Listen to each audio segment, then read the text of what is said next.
Cuando decimos que en Sombras en la Noche tenemos la suerte de contar con un gran equipo, la verdad es que no exageramos. Marisol Roldán ha estudiado casos de posesiones a lo largo y ancho del país y seguramente algún que otro caso en el extranjero y nos lo va a contar enseguida. Marisol, ¿qué tal? Bienvenida de nuevo. Pues encantadísima de estar aquí de vuelta para hablar de cosas como misterios, en este caso uno muy fuerte, que es el de posesiones.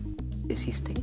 ¿Existen? ¿No existen? ¿Es verdad todo lo que hemos visto en películas, en novelas y demás? ¿Se exagera o realmente son como nos muestran esas ficciones, ¿no?, de las posesiones? Para empezar, Marisol, ¿qué podríamos entender por una posesión? Bueno, en principio tendríamos que hacer una pequeña división, ¿no? Para ser racionales y un buen estudioso de los temas de paraciencia, tenemos que tener en cuenta que podría darse una especie de equivocación, ¿no? Personas que creen estar poseídos y están padeciendo algún tipo de psicopatía, ¿no?, que también podrían darse. Una vez descartado esto, tenemos lo que podría encuadrarse dentro de un fenómeno paranormal de la rama psíquica, ¿no? Y es uno de los más tremendos, más impactantes y más terroríficos, porque imagínate que es una pérdida total de tu voluntad, tanto mental, es decir, tu mente, que hace cosas más allá de lo que tú quieres y de tu control y que no puedes evitar, y hay gente que así lo testimonia y es un momento angustioso, luego hablamos de ello. Y por otro lado también el descontrol de tu propia biología. Hay personas que no pierden el control de su psique, de su mente y su voluntad, pero sí lo hacen de su cuerpo. Su cuerpo actúa de forma dividida y realmente también es tremendo. Es decir, es un fenómeno, el de posesiones, en el que estamos hablando de que algo, una entidad viva, muerta, una especie de influencia energética o tecnológica está cogiendo la voluntad, el control y nuestra asistencia y haciendo con ella lo que le da la gana. Terrible, ¿eh? Terrible. ¿Me has puesto una cara? Terrible. Sí, cara, además me ha dado miedo porque has hablado no solamente de la que conocíamos, bueno, de la que más se ha hablado, de la espiritual, ¿no?, que es la que dicen, sino que has hablado también de una tecnológica. Sí, porque hoy en día estamos hablando de que tenemos entre los cielos y en algunas montañas tenemos proyectos como el HARP, ¿no?, esas grandes antenas que están emitiendo para cambiar la climatología local, pero que realmente vete a saber lo que están experimentando, ¿no?, de forma ilegal y que podrían estar manipulando las mentes de distintas personas. También tenemos otros experimentos que son los militares, que tanto a nivel médico, clínico, inológico, están intentando manipular la mente de los soldados, ¿no?, para sacar un mayor potencial bélico en ellos y mayor aguante y mayor resistencia. Y realmente tenemos un montón de historias que podrían estar imitando una posesión más natural de lo que entendemos propiamente, ¿no?, como seres desencarnados, fallecidos, etcétera, que era la única que se conocía hasta la actualidad, pero no lo es. Imaginemos que si realmente nos ponemos a estudiar bien el tema y nos vamos incluso atrás en el tiempo, a otro momento histórico, hace 200, 300, 500 años, encontramos poseídos que además están relatados y recogidos a nivel histórico y que incluso gracias a esta posesión han sido literatos o han vivido experiencias importantes que han cambiado la historia. Me voy a referir, por ejemplo, en el caso de los ascetas, místicos y ascetas, San Juan de la Cruz, Santa Teresa de Jesús.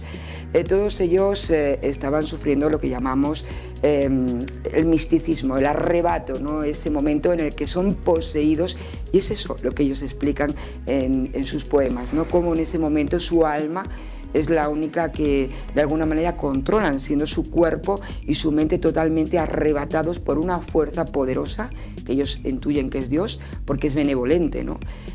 Y es que ahí entramos, es tanto el tema, Joaquín, voy a hacer un poti-poti si me lo permites, pero ahí entraríamos en otra parte, ¿no?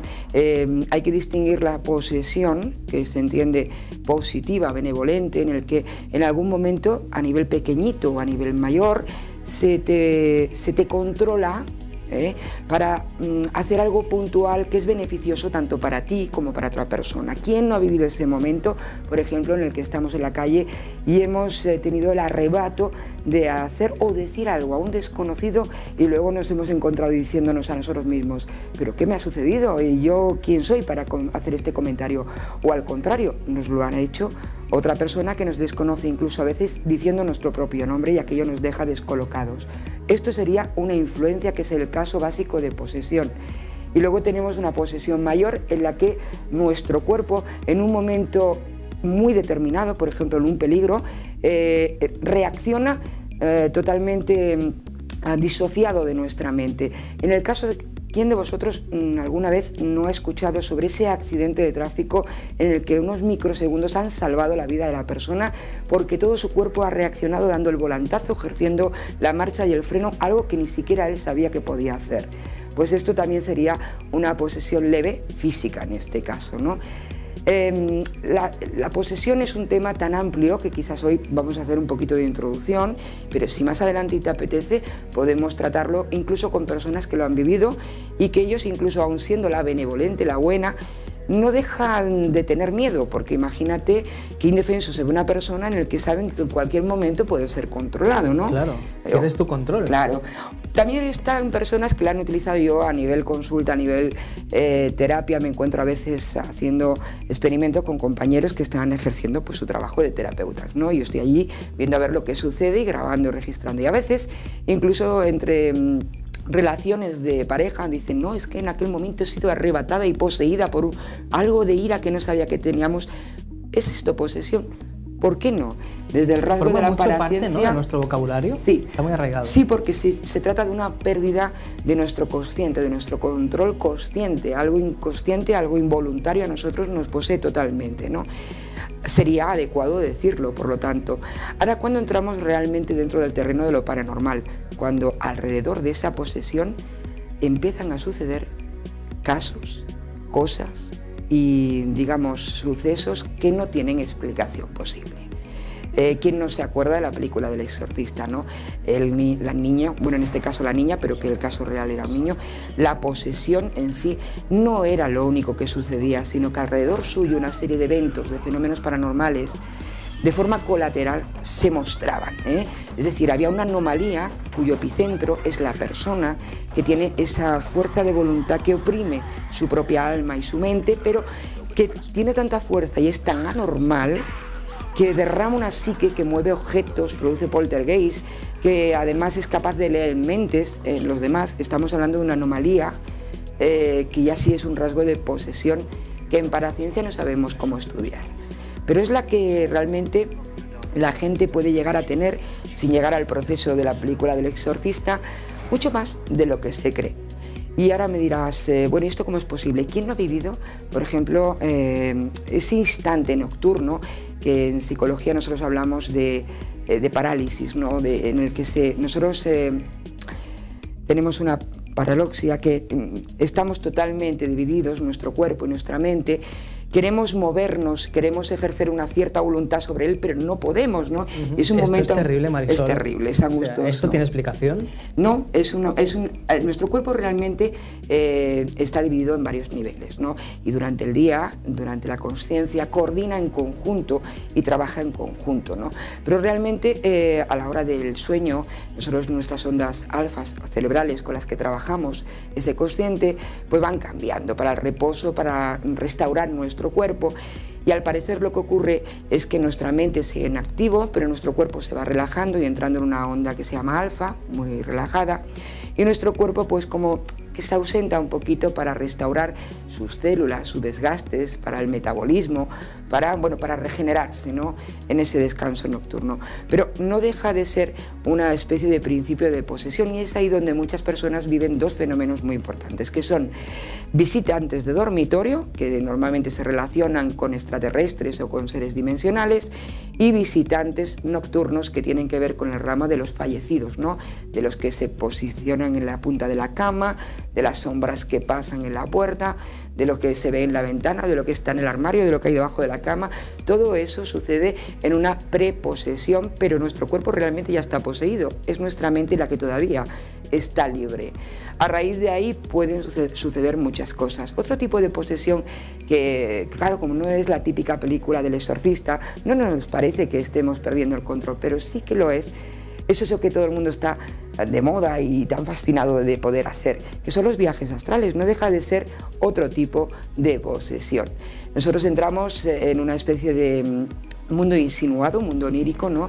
En el que también estamos funcionando de otra manera.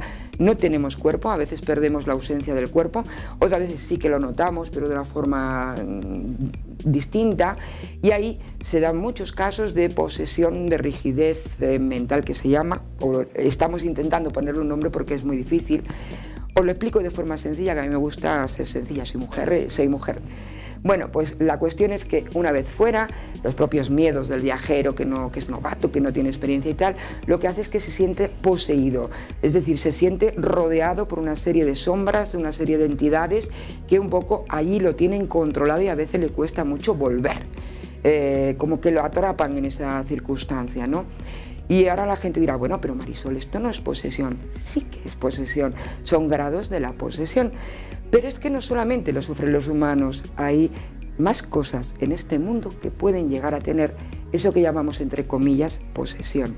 Por ejemplo, los animales. Animales, objetos, ¿podemos hablar también de posesiones? Sí, Marisol? Totalmente. No sabemos si por impregnación o en un momento muy puntual o por confusión. Nosotros entendemos que están sufriendo una posesión y realmente están viviendo otro tipo de fenómeno, ¿no? El mundo de los misterios tiene esa complicación a la hora de investigar, que tenemos que mantener los pies en la tierra, pero abiertos a muchas posibilidades, porque las respuestas cuestan no sabes tanto. Qué te puedes encontrar. No lo sabemos. Ni sabemos realmente con qué parámetros estamos jugando para su estudio, ¿no? Pero en el caso de los animales a mí me cuentan mucho.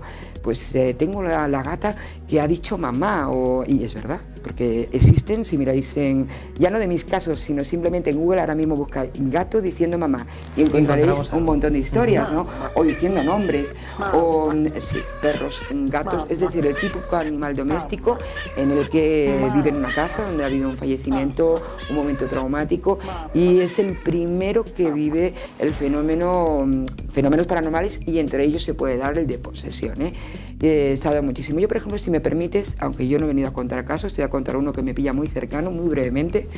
Sant Feliu de Llobregat, Baix Llobregat, Barcelona. Aquí una pareja en mitad de la noche con un bebé pequeñito en la cuna y un gatito en casa, tienen que salir corriendo y poner una denuncia en la comandancia de la Guardia Civil más cercana. Salieron en pijama y sin nada, con el niño en brazos, y el gato lo dejaron. El gato lo dejaron por una sencilla razón. El gato lo dejaron en casa. El gato estaba totalmente, si no poseído, dando un poquito de complicaciones. Estaba hablando, además lo hacía en un idioma extraño, y era un gatito jovencito. Era un gatito jovencito que a mitad de la noche empezó a decir lo que la pareja decía: atendedme, que no me escucháis y va a pasar algo grave. Estoy procesando, Marisol, porque me estoy tratando de imaginar. Y a mí me cuesta, ¿eh? Sí. Yo, conociendo los testimonios y habiendo estudiado, al día de hoy, de repente que te llega la historia de alguien, de unas personas que abandonan su casa en mitad de la noche para ir a poner una denuncia porque el gato está hablando. Bueno, esto es una suerte. Yo, la verdad que muchas de estas denuncias mueren en los cajones de la policía, de la Guardia Civil, del cuerpo oficial, donde terminen, ¿no? Yo aquí tuve la suerte de que la inmobiliaria que estaba vendiendo ese piso, que además fue tremendo, porque después de esta pareja lo habitó otro matrimonio con 2 niños que también tuvieron que salirse por los ruidos y los acontecimientos paranormales que sucedían después de otro. Entonces la inmobiliaria se puso en contacto con nosotros en aquel momento, con mi hermano y conmigo, para que investigáramos a ver qué estaba pasando en el piso, porque aquello era alquilarlo de hoy y salir huyendo mañana, ¿no? Entonces, claro, pero a mí también me cuesta creerlo, Joaquín. Es decir, yo cuando voy a investigar un caso no sé realmente qué puedo tener, y la mayoría tienen una explicación psicológica sorprendente, pero sí puede tener una explicación psicológica. El ser humano es más prodigioso de lo que parece. De hecho, el que tengamos fenómenos paranormales alrededor nuestro puede proceder de que tenemos unas facultades, unos sentidos que desconocemos, pero que la ciencia ya sí, es decir, la psicología oficial ortodoxa sí que admite que existen. No sabemos hasta dónde y en qué niveles, ¿no? Por lo tanto, en paraciencia, que somos más de divagar, vamos a dar un poquito más de cancha. Pero a mí me cuesta muchísimo creer. En este caso, llegué a conocer al matrimonio, al niño, que cuando ya lo conocí tenía 5 años, y en aquel momento, cuando había sucedido, era un bebé de cuna, ¿no? Imagínate. El gato volvió a la normalidad después de salir de allí, aunque ellos no querían tenerlo y lo volvieron a dar a un familiar, ¿no? Tenía el testimonio de la Guardia Civil, que se personó con ellos en casa para que cogieran al menos los enseres más necesarios, ¿no? Para poder ir a casa de un familiar, porque ellos se negaban a entrar en la vivienda y necesitaban cosas del pequeño. Todo esto sí que con el tiempo lo fui recogiendo. Y luego también hablé con el matrimonio de los 2 niños que habían habitado el piso y tal. Ahí teníamos una posesión que no era el gato era un ente biológico vivo que fue poseído por algo mayor. Todo el inmueble tenía una posesión. Estábamos hablando de un poltergeist, de una casa que había estado viva, donde habían sucedido varias muertes anteriores y todas traumáticas.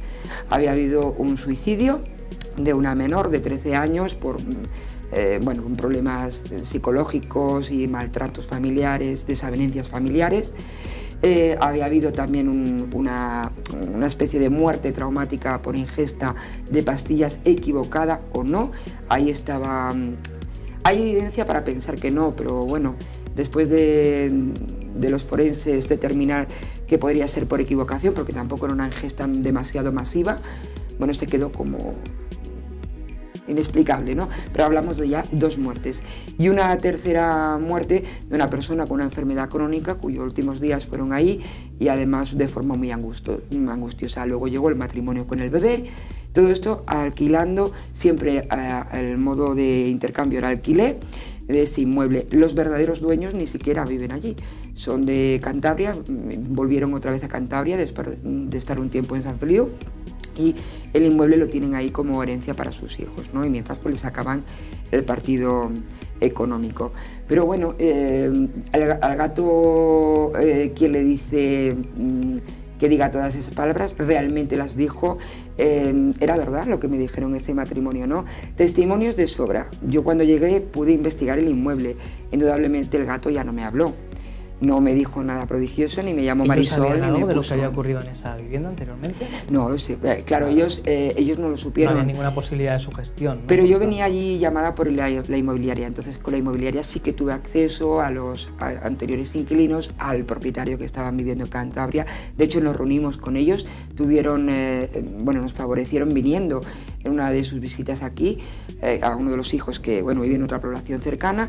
Es decir, pudimos tener entrevistas, nos dejaron el piso a disposición de hacer mediciones electromagnéticas y de campos de biomasa, etc. Tanto vimos fontanería, iluminación, que es lo primero que hacemos. Lo primero que vamos a investigar a un piso con poltergeist, aunque la gente se crea que vamos ahí buscando fantasmas, lo primero que vamos buscando es ver cómo están los enchufes y las tuberías, cómo está el suelo, cómo están las paredes, qué vecinos tenemos y cómo están de psicología los habitantes de ese inmueble si los hubiera. Eso es lo primero que vamos a mirar, revisar para poder descartar que no se trate de eso la explicación. Pero indudablemente en aquel caso sí que nos enfrentábamos a algo curioso. Yo no pongo en duda que el gato pudiera hablar o pudiera parecer que hablaba, que los mensajeros de ese lugar utilizaran la imagen del gato para poder comunicarse con ese matrimonio joven que salió de allí mal parado y terrible, ¿no? Pero sí que es cierto que no lo dudo porque después de hacer mediciones, efectivamente en el piso había otro tipo de anomalías paranormales que yo catalogué como paranormales, lo cual no quiere decir que no tengan una explicación. Yo no la encontré, pero posiblemente las tengan. Y claro, sí podría hacerse una correlación. Pero esto sucede muy a menudo porque te he contado un caso espectacular. Pero a raíz de esto estoy segura de que se te van a poner en contacto a ti o a mí a través de ver el programa muchas personas que tienen animales domésticos, desde pájaros a perros al típico gato, en el que el animal parece hacer cosas ya no con las facultades paranormales que se le atribuye a un gato o un perro, sino que realmente hablan, parecen tener una persona dentro, miran de una forma distinta como lo hacen habitualmente y a veces cuando tienen que enseñar algo también a sus dueños también.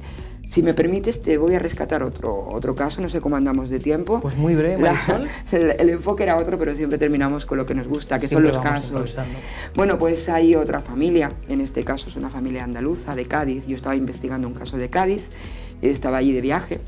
Y siempre me gusta aprovechar porque ya no sé cuándo puedo volver, voy quedando con otros testimonios que han dado conmigo antes y lo que puedo pues voy haciéndolo y si no simplemente pues la base testimonial ya me hago una idea para saber si tengo que volver o no y cómo tener que enfocar cada tema.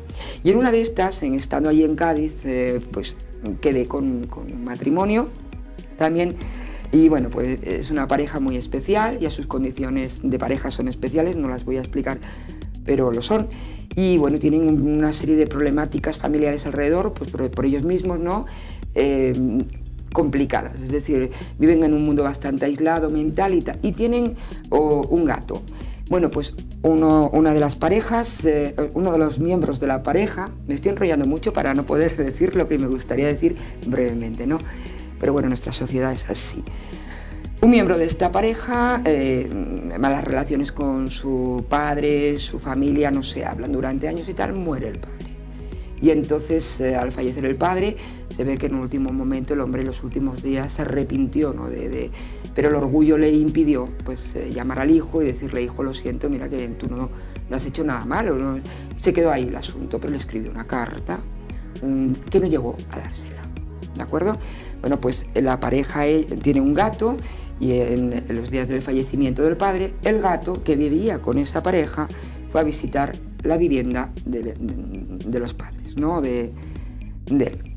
Y en esto que el gato dice que se quedó en mitad del pasillo mirándolo a él. El gato no había estado en esa vivienda del padre, más que nada porque estaban distanciados, por lo tanto no podía conocer el lugar. El gato se le quedó en el pasillo mirándolo a él y además le hacía unas indicaciones en el suelo que él jamás lo había hecho, con las patitas moviéndole, ¿no? Hasta que ya el dueño le siguió al gato y el gato entró en la habitación del padre. Yéndose en dirección al armario, rascando uno de los armarios, abrió el chico el armario, rascó en el cajón dentro del armario, se ve que había cajoneras. Yo no llegué a ver esto, simplemente a nivel testimonial recogí. Abrió el cajón, dentro un estuche de estas cajas viejas de galletas y tal, con cosas del padre, que si reloj, que si petillera, que si tal, la carta del padre, diciéndole al hijo lo que se había quedado con ganas de vivir. El gato había sido poseído o influenciado para poder darle esa carta al hijo, que en vida no había podido, o no, quizás simplemente fue una coincidencia. Yo tengo que dejar la puerta abierta, pero indudablemente hubo una fuerza que influenció en ese animal, como se hacen sobre personas que también han vivido esta serie de eventos, para que eso llegara al dueño que tenía que llegar, ¿no? a la persona. El tema da para mucho, Joaquín. Da para mucho y el tiempo no da para tanto, pero yo creo que así, Marisol, tenemos para ir contando muchos más casos, muchas más historias en los próximos programas. Yo incluso propongo que ellos, los espectadores, nos vayan enviando sus propios casos, que os vamos a investigar dentro de nuestras posibilidades y que a lo mejor se convierten en protagonistas de aquí del programa. Esperemos que sí, casos nuevos que nos pueden hacer llegar y que estaremos encantados de analizar. Marisol, muchísimas gracias. A ti. Hasta la próxima.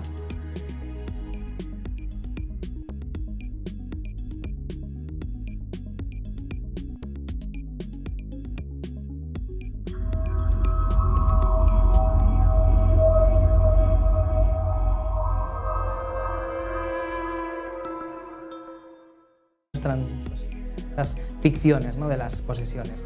Para empezar, Marisol, ¿qué podríamos entender por una posesión? Bueno, en principio tendríamos que hacer una pequeña división, ¿no? Para ser racionales y un buen estudioso de los temas de paraciencia, tenemos que tener en cuenta que podría darse una especie de equivocación, ¿no? Personas que creen estar poseídos y están padeciendo algún tipo de psicopatía, ¿no?, que también podrían darse.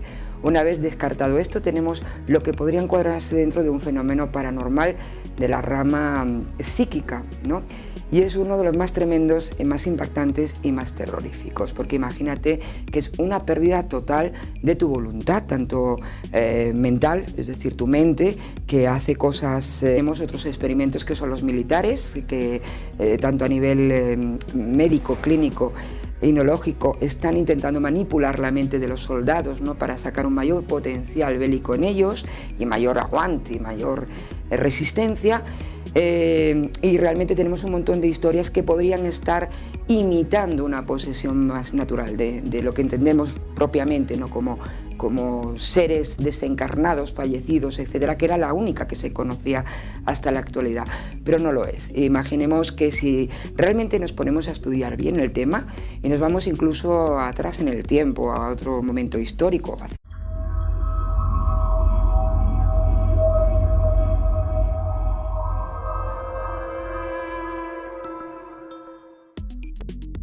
Cuando decimos que en Sombras en la Noche tenemos la suerte de contar con un gran equipo, la verdad es que no exageramos. Marisol Roldán ha estudiado casos de posesiones a lo largo y ancho del país y seguramente algún que otro caso en el extranjero y nos lo va a contar enseguida. Marisol, ¿qué tal? Bienvenida de nuevo. Pues encantadísima de estar aquí de vuelta para hablar de cosas como misterios, en este caso uno muy fuerte, que es el de posesiones.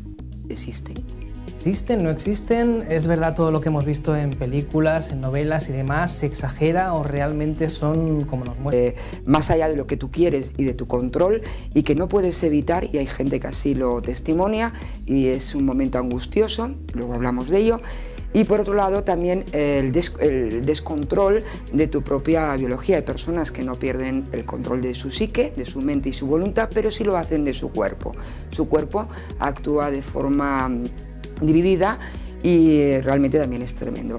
Es decir, es un fenómeno, el de posesiones, en el que estamos hablando de que algo, una entidad viva, muerta, una especie de influencia energética o tecnológica está cogiendo la voluntad, el control y nuestra asistencia y haciendo con ella lo que le da la gana. Terrible, ¿eh? Terrible. ¿Me has puesto una cara? Terrible. Sí, cara. Además me ha dado miedo porque has hablado no solamente de la que conocíamos, bueno, de la que más se ha hablado, de la espiritual, ¿no? Que es la que dicen, sino que has hablado también de una tecnológica. Sí, porque hoy en día estamos hablando de que tenemos entre los cielos y en algunas montañas tenemos proyectos como el HARP, ¿no? Esas grandes antenas que están emitiendo para cambiar la climatología local, pero que realmente vete a saber lo que están experimentando, ¿no? De forma ilegal y que podrían estar manipulando las mentes de distintas personas. También